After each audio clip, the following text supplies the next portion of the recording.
ಕೋಟೆನಾಡಿನಲ್ಲಿ ಸಚಿವ ಸ್ಥಾನಕ್ಕೆ ಸಿಕ್ಕಾಪಟ್ಟೆ ಬೇಡಿಕೆ ಇದೆ, ಹೆಚ್ಚಾಗ್ತಾ ಇದೆ ಡಿಮ್ಯಾಂಡು. ಹೈಕಮಾಂಡ್ ವಿರುದ್ಧವೇ ಕಾಂಗ್ರೆಸ್ ಮುಖಂಡರು ಆಕ್ರೋಶವನ್ನು ಕೂಡ ಹೊರಹಾಕ್ತಾ ಇದ್ದಾರೆ. ಶಾಸಕ ಎನ್.ವೈ. ಗೋಪಾಲಕೃಷ್ಣ ಬೆಂಬಲಿಗರು ಹೋರಾಟವನ್ನೇ ಮಾಡ್ತಾ ಇದ್ದಾರೆ. ಸಾಮೂಹಿಕ ರಾಜೀನಾಮೆ ಕೊಡುವ ಎಚ್ಚರಿಕೆಯನ್ನು ಕೂಡ ಕೊಟ್ಟಿದ್ದಾರೆ ಎನ್.ವೈ. ಗೋಪಾಲಕೃಷ್ಣ ಅವರ ಬೆಂಬಲಿಗರ ಸಭೆಯಲ್ಲಿ ಹೈಕಮಾಂಡ್ ವಿರುದ್ಧ ಗೋಪಾಲಕೃಷ್ಣ ಅವರು ಅಸಮಾಧಾನವನ್ನು ಹೊರಹಾಕಿದ್ದಾರೆ. ಮಂತ್ರಿಗಿರಿ ನಮ್ಮ ಕ್ಷೇತ್ರಕ್ಕೆ ಕೊಟ್ಟಿಲ್ಲ ಅಂದರೆ ಮತ್ತೆ ಕಾಂಗ್ರೆಸ್ ಗೆಲ್ಲೋದಿಲ್ಲ, ಭೈರತಿ ಸುರೇಶ್ಗೆ ಯಾವ ಮಾನದಂಡದಲ್ಲಿ ಕೊಟ್ರಿ ಅಂತ ಹೇಳಿ ಕೂಡ ಪ್ರಶ್ನೆಯನ್ನು ಮಾಡಿದ್ದಾರೆ. ಇದು ಕೋಟೆನಾಡಿನಲ್ಲಿ ಇರುವಂತಹ ಡಿಮ್ಯಾಂಡ್. ರಘುಮೂರ್ತಿಯವರು, ಎನ್.ವೈ. ಗೋಪಾಲಕೃಷ್ಣ ಅವರು ಹಿರಿತನದ ಆಧಾರದ ಮೇಲೆ ನಮಗೆ ಕೊಡಿ, ಸಮುದಾಯದ ಆಧಾರದ ಮೇಲೆ ನಮಗೆ ಕೊಡಿ, ಕ್ಷೇತ್ರದ ಆಧಾರದ ಮೇಲೆ ನಮಗೆ ಕೊಡಿ, ಹೀಗೆ ರಾಜ್ಯದ ಎಲ್ಲ ಭಾಗಗಳಲ್ಲೂ ಎಲ್ಲ ಕ್ಷೇತ್ರಗಳಲ್ಲೂ ಡಿಮ್ಯಾಂಡ್ ಇರುವಂಥದ್ದು. ಅದೇ ರೀತಿ ಚಿತ್ರದುರ್ಗದಲ್ಲೂ ಜಾಸ್ತಿ ಆಗಿದೆ. ನಮ್ಮ ಹೋರಾಟ ಬೆಂಗಳೂರಿನ ಕೆಪಿಸಿಸಿ ಕಚೇರಿ ಮುಂದೆ ನಡಿಬೇಕು. ನಮ್ಮ ಹೋರಾಟ ರಾಹುಲ್ ಗಾಂಧಿ ಸೋನಿಯಾ ಗಾಂಧಿಗೆ ಮುಟ್ಟಬೇಕು. ಪರ್ಮಿಷನ್ ತಗೊಂಡು ಧರಣಿ ಸತ್ಯಾಗ್ರಹ, ಪ್ರತಿಭಟನೆ ಸತ್ಯಾಗ್ರಹ ಮಾಡಬೇಕು. ಎಲ್ಲಿ? ಕೆಪಿಸಿಸಿ ಕಚೇರಿ ಮುಂದೆ.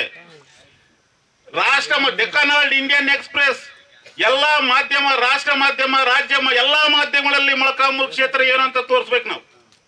ಆವಾಗ ಮೆಸೇಜ್ ಬರುತ್ತೆ, ಮಾತಾಡ್ರಿ ಅವ್ರ ಹತ್ರ, ಯಾಕೆ ಏನು ಅವ್ರಿಗೆ ಅನ್ಯಾಯ ಅಂತ. ನಮ್ಮ ಅನ್ಯಾಯ ನಮ್ಮ ಮುಂದೆ ಇಡೋಣ.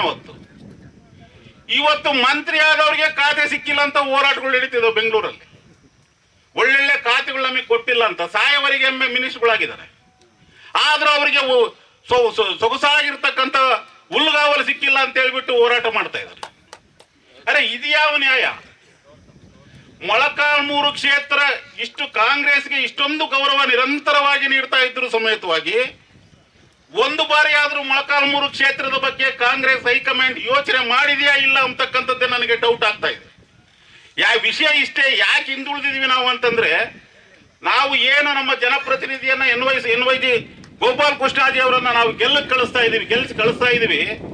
ಎಲ್ಲರಂಗೆ ಅವ್ರು ಹಿಂದೆ ಮುಂದೆ ನಿಂತು ಬಕೆಟ್ ಹಿಡಿಯೋ ಕ್ಯಾರೆಕ್ಟರ್ ಅಲ್ಲ ಅವರು. ನನಗೆ ಮಿನಿಸ್ಟರ್ ಕೊಡ್ರಿ ಅಂತಂದು ಹೇಳ್ಬಿಟ್ಟು ಆಗಲೆಲ್ಲ ಬೆಳಿಗ್ಗೆ ಒಂದ್ಸರಿ, ಮಧ್ಯಾಹ್ನ ಒಂದ್ಸರಿ, ಸಾಯಂಕಾಲ ಒಂದ್ಸರಿ ನಮಸ್ಕಾರ ಹೊಡೆಯೋ ಜಾಯಮಾನ ಅಲ್ಲ. ನಾನು ಹಿಂದೆ ಒಂದು ಸಭೆನಲ್ಲಿ ಹೇಳಿದ್ದೆ, ನೀವು SLC ಫೇಲ್ಡ್ ಆಗಿದ್ರೆ ಇಷ್ಟೊತ್ತಿಗೆ ಮಂತ್ರಿ ಆಗ್ತಿದ್ರೆ ಅಂತ. SLC ಫೇಲ್ಡ್ ಆಗಿ ರಾಜಕೀಯಕ್ಕೆ ಹೋಗಿದ್ರೆ ನೀವು ಮಂತ್ರಿ ಆಗ್ತಿದ್ರೆ, ನಿಮ್ಮ ಪ್ರಾಮಾಣಿಕತೆ, ನಿಮ್ಮ ದಕ್ಷತೆ, ನಿಮ್ಮ ಶಿಸ್ತಿನಿಂದ ನೀವು ಹಿಂದುಳಿದಿದ್ದೀರಿ ಅಂತಕ್ಕಂಥದ್ದು ನನ್ನ ಅಭಿಪ್ರಾಯ. ಯಾಕಂದ್ರೆ ಮಾಡ್ತಾ ಇರ್ತಾರೆ ಅಂತ ವ್ಯಕ್ತಿ ಯಾಕೆ ಏನು ಮಾನದಂಡ ಮಂತ್ರಿ ಆಗ್ಬೇಕಂದ್ರೆ? ಅಲ್ಲ ರೀ, ಮೊನ್ನೆ ಹೇಳ್ಬಾರ್ದು ನಾನು, ಯಾರು ಭೈರತಿ ಸುರೇಶ್ ಅನ್ನೋರು, ಹೇಳ್ಬೇಕ ಬೇಡ ಗೊತ್ತಿಲ್ಲ, ಹೇಳ್ಬಿಡ್ತೀನಿ ನಾನು. ಮೊದಲನೇ ಸಾರಿ ಆದ್ರೂ ಎರಡನೇ ಸಾರಿ MLA ಆದವ್ರಿಗೆ ಫಸ್ಟ್ ಅಲ್ಲಿ ಕೊಟ್ರು. ಮತ್ತೆ ಮೊನ್ನೆ ಶಿವಕುಮಾರ್ ಅವ್ರ ಹತ್ರ ಆದಾಗ ಫಸ್ಟ್ ಅವ್ರಿಗೆ ಮಿನಿಸ್ಟ್ರಿ ಕೊಟ್ರು. ಏನು ಅವ್ರ ಮಾನದಂಡ? ದುಡ್ಡ? ಜಾತಿ ಬಲನ? ಏನಿದ್ರ ಮಾನದಂಡ? ಈ ರೀತಿ ನಾವು ಪ್ರಶ್ನೆ ಮಾಡ್ರಿ ಇಲ್ಲ ಅಂತಾನೆ ಅಲ್ಲಿ ಜನ ಯಾವ ರೀತಿ ಬೇಕಾದ್ರೂ ಆ ರೀತಿ ಆಟ ಆಡಿಸ್ತಾ ಇದ್ದಾರೆ. ಪ್ರತಿಯೊಂದು ಸಾರಿ ತಪ್ಪೋಗು ಏನೋ ಒಂದು ಕಾರಣ. ಇನ್ನೇನ್ರಿ, ಅವ್ರಿಗೆ ವಯಸ್ಸಾಗ್ತಾ ಬಂತು ಅಂದ್ರೆ ನಮ್ಮ ಮೊಳಕಾಲ್ಮೂರು ಅವ್ರಿಗೆ ಏನು ಬರಪೀಡಿತ ಮೊಳಕಾಲ್ಮೂರು ಇದೆಯಲ್ಲ, ಇದು ಬರಪೀಡಿತ ಕ್ಷೇತ್ರ. ಮಳೆ ಇಲ್ಲ, ಬೆಳೆ ಇಲ್ಲ, ಬಿಸಿಲ್ನಾಡು.